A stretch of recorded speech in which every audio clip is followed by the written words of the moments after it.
그 죄의 대가를 받는 것이 아니에요. 성경에 보면 모든 사람이 죄를 범하였다고 로마서 3장 23절에 나오고, 로마서 6장 23절에 보면 죄의 삭은 사망이라고 말합니다. 근데 죄의 삭은 사망인데 누가 죽으셨습니까?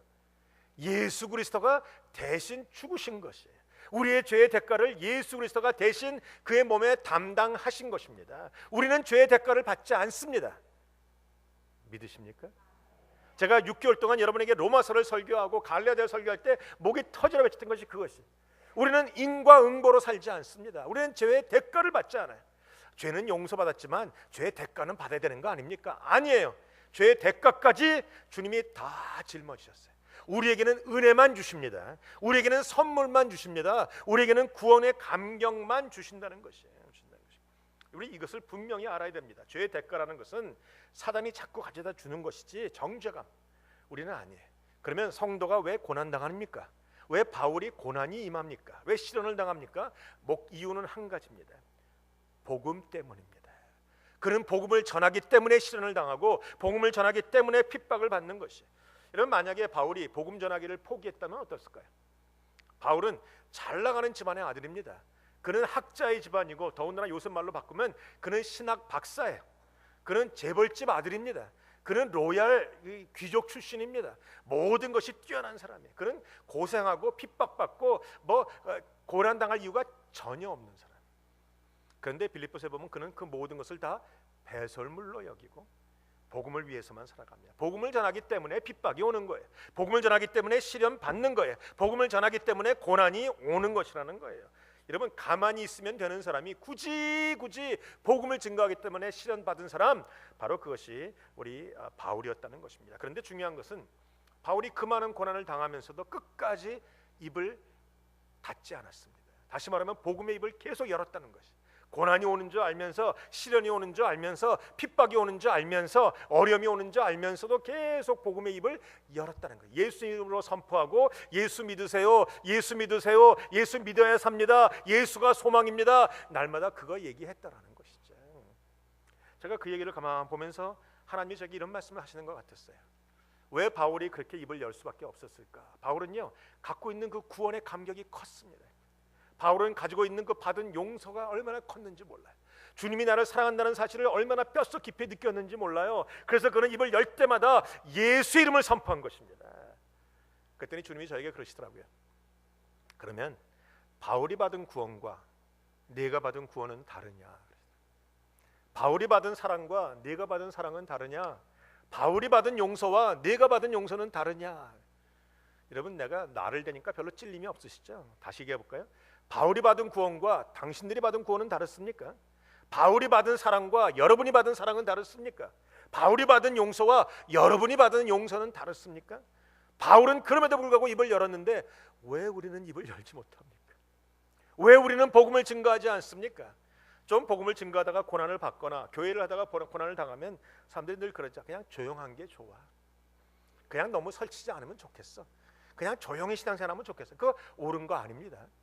우리가 고난을 받을지언정, 말을 들을지언정, 사람들 입에 오르내릴지언정 우리는 최선을 다해서 섬겨야 되고, 최선을 다해서 전해야 되고, 최선을 다해서 기도해야 되고, 최선을 다해서 하나님 앞에 드려야 되는 것이에요.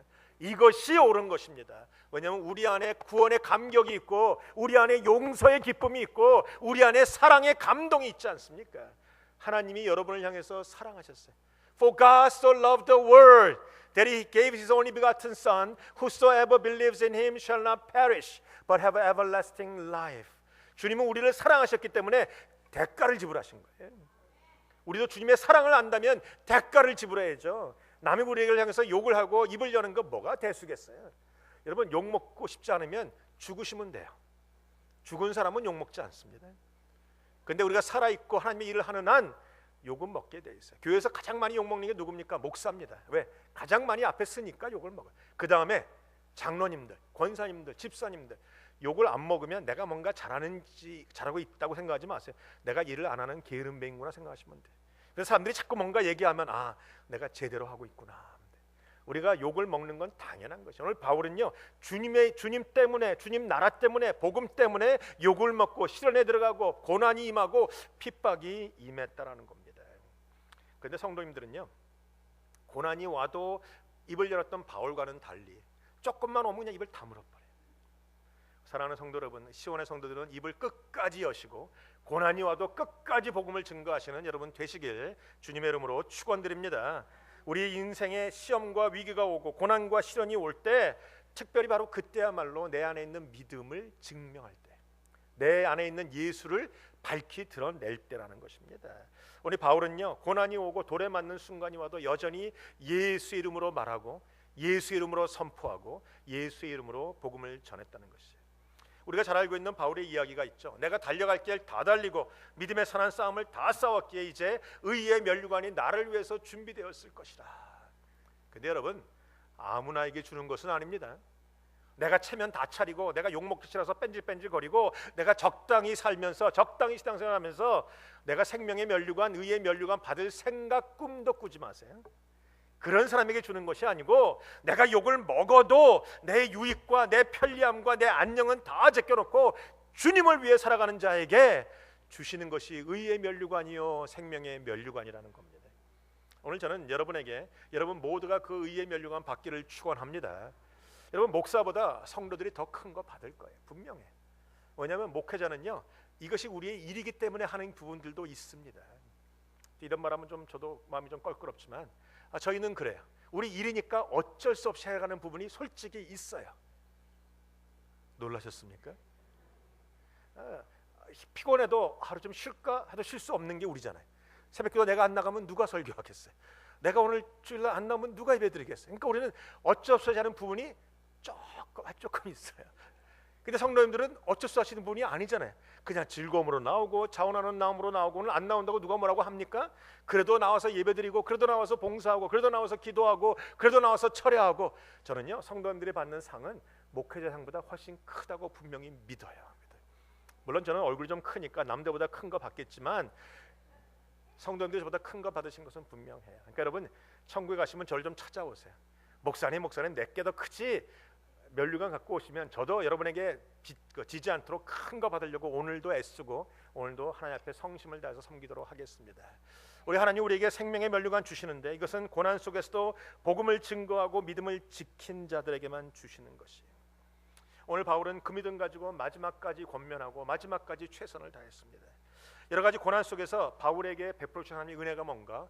바울에게 하나님이 동역자들을 붙여주셨어요. 고난 가운데 있었지만 바울은 혼자 고난을 당하지 않았습니다.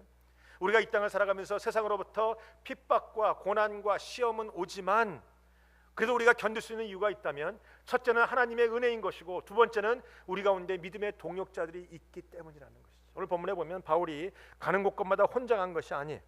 4절과 5절에 보시면 거기에 베레아 사람 브로의 아들 소바더와 데살로니가 사람 아스다고와 세군도와 더베 사람 가이오와 및 디모데와 아시아 사람 두기고와 드로비아와 드로비모라 그들이 먼저 갔다라고 돼.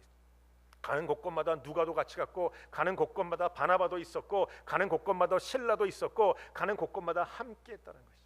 여러분, 우리 인생에 누군가 하나님이 사람을 붙여주시는 이 사람들이 중요한 것이에요. 믿음의 동역자가 중요합니다. 어려운 인생길, 어려운 믿음의 여정에 혼자 갈 생각하지 마세요. 함께하는 겁니다. 여러분, 혼자입니까? 기도하십시오. 하나님, 나에게 믿음의 친구들, 믿음의 동역자들을 붙여 주시옵소서. 혼자면 이길 수 없습니다. 사단은요, 전략적이에요. 사단은 하나님과 다릅니다. 많은 사람들이 사단이 전지전능하다, 무소부지하다, 능력자라 말하는데 아니에요. 사단은 전지전능하지 않습니다. 모르는 것도 많아요. 갈 수 없는 것도 많아요. 사단은 무소부지하지 않아요. 한 번에 한 군데밖에 못 나타나요. 주일날 목회자가 사단을 얘기하니까 좀 이상하십니까? 사단도 그렇고 귀신도 그렇고 마찬가지입니다. 하나님이 아니기 때문에 그들은 여러 가지 제한이 있어요. 그렇기 때문에 그들은 때로 뭉쳐다녀요.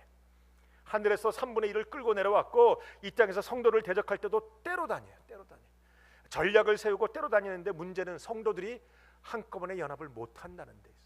우리는 교회끼리 갈라지죠. 성도끼리 갈라지죠. 교단끼리 갈라지죠. 우리는 연합되는 것보다는 갈라지기를 잘하는 사람들.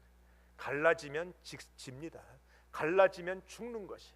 우리는 연합돼야 살고 연합되면 승리할 수 있고 연합되면 부흥할 수 있고 연합되면 이길 수 있다라는 겁니다. 오늘 그래서 바울은요 늘 연합했어요. 바울은 능력자지만 혼자 아니었어요. 날마다 바울 실라와 날마다 바나바와 날마다 누가와 날마다 디모데와 오늘 본문에 보면 다 연합